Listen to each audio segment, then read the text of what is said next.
مسلمانوں نے دنیا پر حکومت کرنے کے ساتھ علمی محاذ پر بھی بہت سی کامیابیاں حاصل کی ہیں۔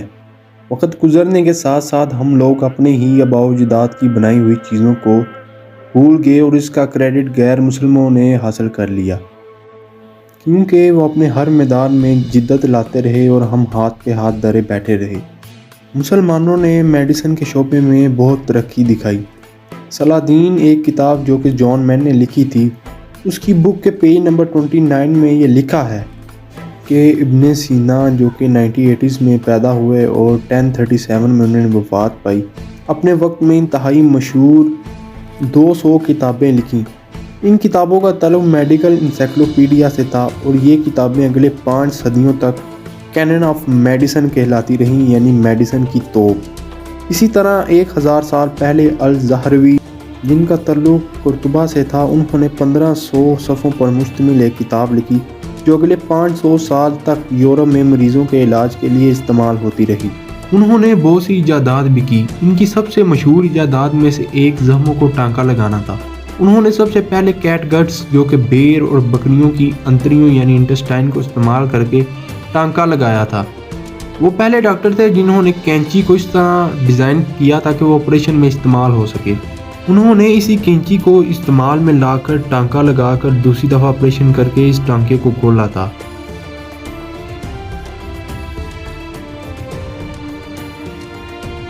کافی اب جو مغربی دنیا میں سب سے زیادہ استعمال ہوتی ہے، اس کو بھی سب سے پہلے یمن میں 9ویں صدی میں ایجاد کیا گیا تھا۔ دراصل ایک کلدی نام کا انسان تھا جو اپنی بکریاں چرا رہا تھا۔ اس نے یہ نوٹس کیا کہ اس کی بکریاں کچھ درختوں کی بیریز کھا کر بہت انرجیٹک ہو جاتی ہیں۔ ان بیریز کا استعمال سب سے پہلے صوفی علماء نے کیا تھا، جو کہ رات دیر تک جاتے رہتے تھے اور پڑھتے رہتے تھے اور کام کرتے تھے۔ پھر چند اسٹوڈنٹس کی مدد سے یہ کائرو جو کہ مصر کا دارالحکومت ہے وہاں پہنچا۔ پھر تقریباً 13 صدی میں عثمانی سلطنت میں اس کا استعمال ہوا اور پھر سے وہاں سے یہ پہلی دفعہ 16ویں صدی میں اٹلی میں کچھ تاجروں کی مدد سے پہنچی اور اب تقریباً پورے یورپ میں اس کا استعمال ہوتا ہے۔ فلائنگ مشین، دراصل فلائنگ مشین کا استعمال رائٹ برادران سے بھی پہلے عباس ابن فرنس اس کو ایجاد کر کے اس کا استعمال کر چکے تھے۔ تقریباً 9ویں صدی عیسوی میں عباس ابن فرنس نے ایک پروں کی طرح کا آپریٹس بنایا جو کہ ایک پرندے کی کاسٹیوم کی طرح نظر آتا تھا۔ اس نے اس کا ٹرائل بھی اسپین کے شہر قرطبہ میں ہی کیا۔ وہ کچھ دیر کے لیے آسمان میں بلند ہوئے اور پھر زمین پر گر گئے، کیونکہ اس کے اپریٹس کے پیچھے ٹیل موجود نہیں تھی۔ انہیں کچھ چھوٹے ہوئے لیکن عباس ابن فرنس وہ پہلے شخص تھے جنہوں نے آسمان میں پرواز کی تھی۔ محمد ابن موسیٰ الخوارزمی جو کہ ایک 9ویں صدی میں ایک ریاضی دان اور ایک ایسٹرونومر تھے، انہیں فادر آف الجبرا مانا جاتا ہے۔ الجبرا کا لفظ بھی ان کی کتاب الجبر و مقابلہ سے لیا گیا ہے، جسے انگلش میں the book of reasoning and balancing کہا جاتا ہے۔ یہ algebra order, rational, irrational number اور جیو میگنیچیوڈ کے لیے استعمال کیا جاتا ہے۔ میوزک، مسلم میوزیشین نے بھی یورپ پر اپنا اثر چھوڑا۔ بہت سے انسٹرومنٹ بھی مسلمانوں کے بنائے ہوئے تھے، خاص طور پر راہب اور لیوٹ جن کو وائلن کا آباء و اجداد کہا جاتا ہے، وہ بھی مسلمان ہی استعمال کرتے تھے اور مسلمانوں نے ہی ایجاد کیا تھا۔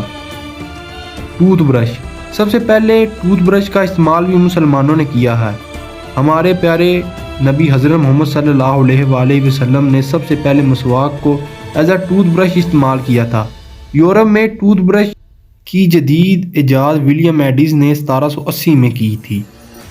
ہسپتال، جو کہ آج مریضوں کے علاج اور ایز اے ٹیچنگ سینٹر استعمال ہوتا ہے، لیکن آج سے 1100 سال پہلے تقریباً 9ویں صدی میں ایجپٹ یعنی مصر میں سب سے پہلا ہسپتال بنایا گیا تھا۔ 1872 میں مصر میں احمد بن طولون کے نام سے ہسپتال بنایا گیا تھا۔ طولون ہسپتال میں علاج بالکل مفت تھا اور یہ مسلمانوں کا اس وقت کا رواج بھی تھا اور پالیسی بھی کہ جو بیمار ہے اس کا علاج فری کیا جائے گا۔ گھڑی کو بھی ایجاد کرنے والا ایک مسلمان تھا جس کا نام الجزائر تھا۔ اس کا تعلق ترکی کے شہر دیار باکر سے تھا اور یہ اپنے دور کا بہت بڑا انجینئر تھا۔ الجزائر کو ماڈرن آٹومیٹک مشین کا موجد بھی کہا جاتا ہے۔ 1206 تک الجزائر بہت سی گھڑیاں بنا چکا تھا جو کہ اذان کا وقت جاننے کے لیے استعمال ہوتی تھی۔ دنیا میں پہلی ڈگری پرووائڈ کرنے والی یونیورسٹی بھی مسلمانوں کی بنائی ہوئی ہے۔ 859 میں ایک فاطمہ الفرحی نے مراکش میں پہلی ڈگری دینے والی یونیورسٹی بنائی۔ اس نے اپنی بہن مریم کے ساتھ مل کر وہاں ایک مسجد بھی بنائی تھی جس کا نام انہوں نے القراوینی مسجد رکھا تھا۔ اس یونیورسٹی کو 1200 سال ہو گئے ہیں، لیکن یہ یونیورسٹی اب بھی مصر میں موجود ہے۔ ماڈرن پرفیوم بھی ایک مسلمان میتھمیٹک، کیمسٹ اور فلاسفر الکندی نے بنائی تھی۔ الکندی کی کتاب میں 100 سے زیادہ ترکیبیں لکھی ہوئی ہیں جس سے آپ خوشبودار تیل بنا سکتے ہو۔ اس ویڈیو کو بنانے کا مقصد آپ کو ہمارے ماضی کی جھلک دکھانا تھا۔ اگر آپ کو یہ ویڈیو پسند آئی ہو تو دوسروں کے ساتھ اسے شیئر کر دیں تاکہ دوسرے لوگ بھی اس حقیقت کو جان سکیں، اور اس چینل کو سبسکرائب لازمی کر دیں تاکہ ہماری آنے والی ہر نئی ویڈیو آپ تک بآسانی پہنچ سکے۔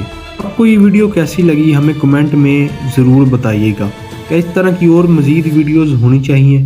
اپنی رائے کا اظہار کمنٹ میں لازمی کیجیے گا۔